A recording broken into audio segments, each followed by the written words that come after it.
আসসালামু আলাইকুম ওয়া রাহমাতুল্লাহ। সুপ্রিয় আলোর পথের দর্শক মণ্ডলী, আশা করি মহান আল্লাহ রাব্বুল আলামিনের অশেষ মেহেরবানিতে আপনারা সবাই ভালো আছেন। কথায় আছে, ভালো মানুষরাই এই পৃথিবীতে বেশি কষ্টের শিকার হয় এবং ভালো মানুষ আঘাত পাওয়ার পর পরিস্থিতির শিকার হয়ে খারাপ ব্যবহার করতে থাকে। তাই আঘাত পাওয়ার পর আপনি কি করবেন বা কি করণীয় তা নিয়েই আজকে আমাদের আলোচনা। প্রিয় ভাই ও বোনেরা, ভিডিওটি না টেনে শেষ পর্যন্ত দেখার অনুরোধ করছি, কারণ এমন কিছু বিষয় আলোচনা হতে যাচ্ছে যা আপনার জন্য অত্যন্ত গুরুত্বপূর্ণ। কারণ আত্মার প্রশান্তি তো চূড়ান্ত প্রশান্তি। সুতরাং ভিডিওটি না টেনে শেষ পর্যন্ত দেখুন। 1. নিজের কাছে স্বচ্ছ থাকুন। কেউ খারাপ হলে তুমিও খারাপ করো। এত ভালো হয়ে কি করবে জীবনে? এমন পরামর্শ অনেক শুনেছেন নিশ্চয়ই। কেউ আপনার সাথে খারাপ করেছে বলে আপনাকেও খারাপ হয়ে যেতে হবে। আমাদের দেশে তো এমন প্রবাদই আছে, কাঁটা দিয়ে কাঁটা তুলতে হয়, যা একেবারেই বিভ্রান্তিকর এবং অসত্য একটি নীতিকথা।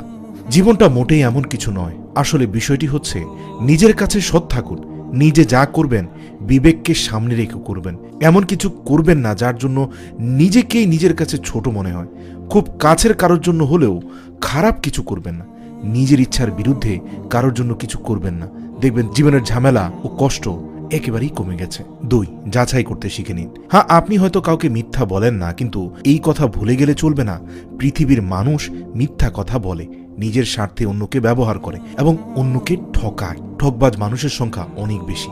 মানুষকে বিশ্বাস করা খুব ভালো গুণ, কিন্তু কাউকে বিশ্বাস করার আগে অবশ্যই যাচাই করে নেবেন। আল্লাহ আপনাকে বিবেক দিয়েছেন কেন বলেন তো?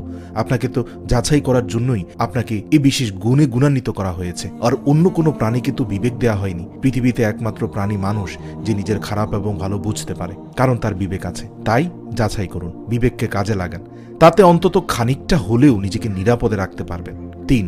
কারোর জন্য নিজের সৎটাকে ত্যাগ করবেন না। হ্যাঁ, আপনি ভালো মানুষ, কিন্তু কারোর কথায় প্ররোচিত হয়ে কিছু করবেন না।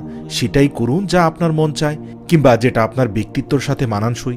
কারোর জন্য খারাপ লাগছে বা কারোর জন্য করুণা হচ্ছে বা কাছের কোনো মানুষ এর জন্য একাকিত্ব অনুভব হলে নিজেকে ত্যাগ করবেন না।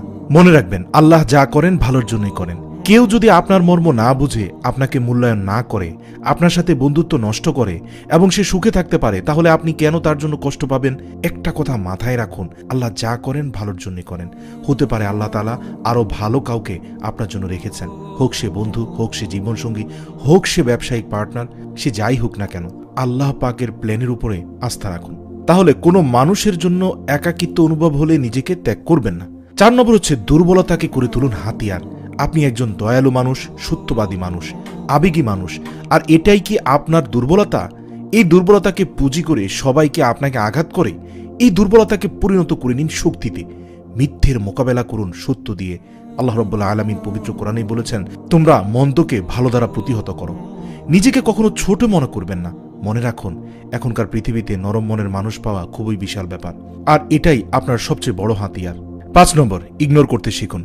বুঝতে পারছেন না কখন কার সঙ্গে সম্পর্ক ভেঙে ফেলা উচিত? কেউ যদি আপনার সাথে অন্যায় করে, তাহলে বিষয়টি ছোটখাটো জিনিস হলে ক্ষমা করে দিন। মানুষ মাত্রই ভুল। যত বেশি ক্ষমা করবেন, আপনার মন তত উদার হবে, আপনি ততটাই প্রশান্তিতে থাকতে পারবেন, আপনার আত্মা শান্তি পাবে।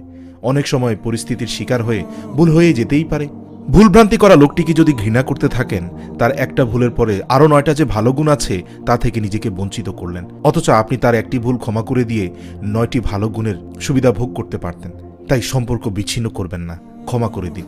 যদি বারবার একই মানুষ দ্বারা আপনি আঘাত পেতেই থাকেন, তাহলে ক্ষমা চাইলে ক্ষমা করে দিবেন, ঠিক আছে, কিন্তু যদি মনে হয় যে লোকটি বাড়াবাড়ি রকমের খারাপ, সে প্রতিনিয়ত আপনার সাথে অন্যায় করেই চলেছে একের পর এক, তাহলে তার থেকে নিজেকে সরিয়ে নিন। ক্ষমা চাওয়ার পরে যদি আবারও আপনাকে আঘাত দিতেই থাকে, তাহলে সম্পর্কটা না ভেঙে, খারাপ না করে, বরং নিঃশব্দে সরে পড়ুন এবং মন থেকে তাকে ক্ষমা করে দিন এবং তার জন্য হেদায়েতের দোয়া করুন, কিন্তু অন্তরে কোনো আঘাত নেবেন না।